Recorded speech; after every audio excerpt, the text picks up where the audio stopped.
Single malt is a transportative drink. You know, wherever you are in the world, if you order a dram of Aberfeldy, it casts you back to the site, to the distillery where it was produced. You're not just tasting liquid, you're not just tasting whiskey, you're tasting the skill and the craft of the people who've made it for 125 years. Taste is quite subjective, but you can't argue with history.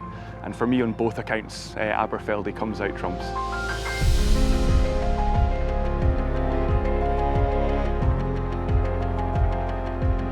When people picture Scotland, I think they picture Aberfeldy. You know, here we're next to Perthshire's tallest mountain, its deepest loch and its longest glen. It is the heart of Scotland, Aberfeldy.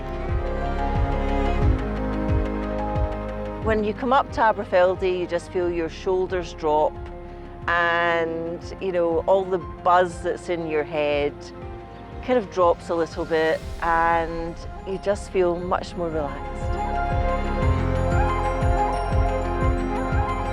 From this point, we can see the whole Aberfeldy story.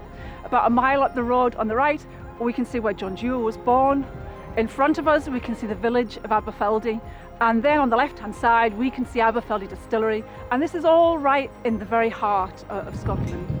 John Dewar was one of the early pioneers of blending Scotch whisky, and he brought one of his sons into the business. That was John Alexander Dewar. He knew that the company needed a really good quality supply of the best Highland single malt you could get, and that was why they built the Aberfeldy Distillery. The thing that intrigues me, I think, the most about Aberfeldy is why it was located here. Why Aberfeldy itself? Because you could build anywhere. It's because the Dewar family were from here. And I think there's an emotional and very personal connection to this place with John Alexander in particular. We know it's the spiritual home of the family, but also it was chosen very carefully because you can see the tree line that follows behind the distillery, which is tracking the Peteely burn. So this had proven itself as a fantastic water source for making single malt whisky. And the Dewar family knew that because there used to be an old distillery called the Peteely Distillery, and that was way up in the hill. So when the Dewar family were looking to build the distillery here, they got a sample of that whisky and they knew that the water would be perfect.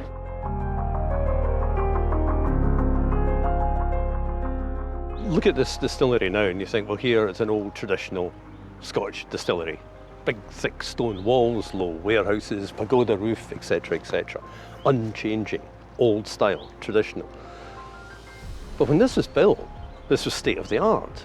You know, Charles Doig, who's like the most famous architect of distilleries, built this distillery. He was the man that invented the pagoda roof. We were thought of quite revolutionary for our time. You know, the distillery equipment that we used was no expense spared. It really was the gold standard for whisky making at that time. We know that from newspaper cuttings that it was seen as one of the best distilleries in Scotland. But it isn't just about the buildings, it's about the generations of the families who've worked at the distillery, passing on their skills over 125 years.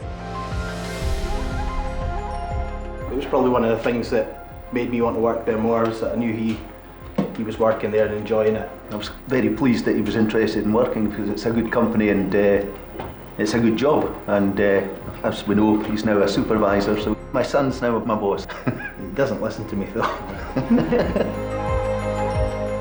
I am a Scottish man who likes whisky. There's only so many distilleries in Scotland and this one's probably one of the best, so life's pretty good. The commute doesn't take me very long. I haven't yet come across a traffic jam, maybe some squirrels. I'll probably spend longer booting up my laptop and signing in than I do the actual walk itself.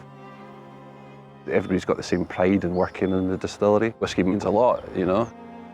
When I was operating as an operator, there was only 10 people in the whole world that made Aberfeldy Spirit, and that to me was a big thing. All the operators are extremely conscientious to ensure that they get the best product, and we're proud of it.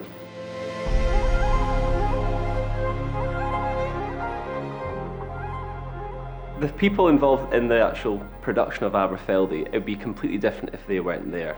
You can add as many computers and as much automation as you like, but at the end of the day, people that are on site, they're the ones that are going to decide the character of the spirit. The guys in the distillery, they're our first line of defence. So quite often they will sniff the air and notice that there's something slightly different. It's not push-button technology. If it was, you could make every whisky in Scotland in one big distillery somewhere in Glasgow. It's not, you know, it's about this idea of knowledge and this idea of craft getting passed down from one generation to the next. When I first joined, I noticed that it's the sounds that you hear that tell you what's happening at what stage. You can tell if the mashing in process is going correctly by the sound of it. If it's you hear a sound that changes, and you've done that for 16 years, 10 years, you know what the sounds are. When you hear the change, you know something's wrong. When you hear the noise that you don't normally hear, that's when your alarm bells start ringing. What was that? The Aberfeldy house style is born here. So it's born out of the malted barley that we use, the long fermentation, the gentle distillation. A good new make spirit makes a great whiskey.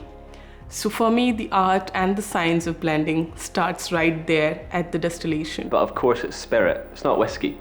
To be called whiskey, you have to take it off-site, age it in cask for at least 3 years and 1 day. The cask is in many ways king.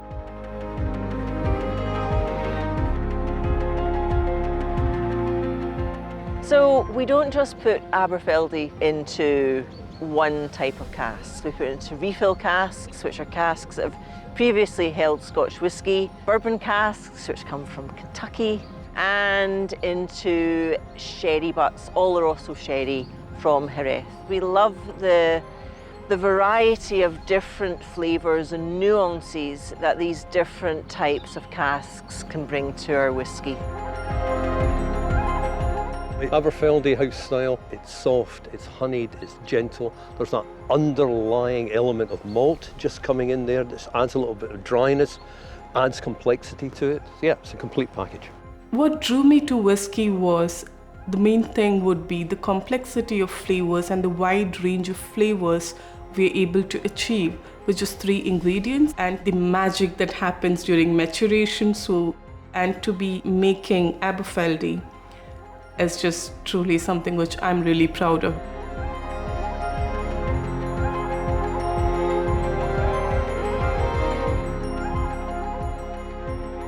Stephanie is using whiskies that were laid down by her predecessors. She is now laying down whiskies which will be used by the team which are coming after her as well. So there's this element of being links in a chain. 125 years, and we're just a small part of that, but it's just as important for us now as 125 years ago, and the future's looking extremely bright. There have been a lot of people before me, certainly the last 125 years, so for me to be in this job right now, it's a great privilege. I just hope that I can pass it on to the next person in as good a shape as what I found it. We are always sticking to our tradition. We are making sure our whiskey is still what it used to be 125 years ago. But along with that, we are trying in our own little way of what are the new ways we can innovate. We learn from what we've done in the past, and we use that to continue, in that pursuit of a gold standard. And I think it's an exciting point. We don't know exactly what the whisky is going to look like in the future, which I always think is a really exciting thing. We don't just sit back and think, oh, everything's fine, we're just going to keep going as we always have done. We're always thinking about the future and what we can do to make things even better, but also to provide something slightly different to our whisky drinkers in the future. This is a great place to work as an archivist and as a historian. We've got so much history, but the company's constantly innovating, so we're making history today, which makes it even more interesting. You need that understanding of what's behind you in order to hand it on into the future. And this is a really exciting point in Aberfeldy's history.